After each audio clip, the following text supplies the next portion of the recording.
ఈరోజు భారతదేశం అన్ని దేశాల కంటే రిలీజియస్ మైనారిటీస్ పైన ఒత్తిడి తీసుకొని రావటంలో, వారిని హింసించడంలో ప్రపంచంలో ర్యాంక్ నంబర్ 1 మనం. నంబర్ 1 ర్యాంక్ మనమే. మొన్నే వచ్చింది. రిలీజియస్ మైనారిటీస్ అంటే మనమే. మనలను హింసించటంలో భారతదేశం నంబర్ 1. పాకిస్తాన్ కాదు, ఆఫ్ఘనిస్తాన్ కాదు, సోమాలియా కాదు, ఎవరు కాదు, భారతదేశమే. చచ్చిపోయిన వాళ్ళను కూడా గుంత తవ్వి బయటకు తీస్తున్నారు ఛత్తీస్గఢ్లో. ఎందుకు చేస్తున్నారో తెలుసా? ఇదంతా భయం. ఏంటా భయం? వీళ్ళందరినీ మనుషులు చేస్తున్నారు, వీళ్ళందరూ సమానం అంటున్నారు.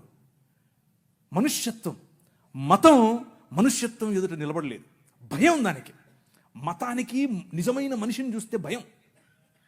నిజమైన మనుష్యులను తయారు చేసేటటువంటి దేవుని రాజ్యం, నిజమైన మనుష్యత్వాన్ని ఈ ప్రపంచంలో వెలుగుగా ప్రకాశింపచేయటానికి పిలువబడినటువంటి దేవుని రాజ్యం.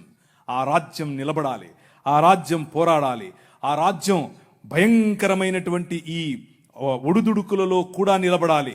అలా నిలబడటానికి మీరు, మీ సమాజం, మీ సంఘం పాటు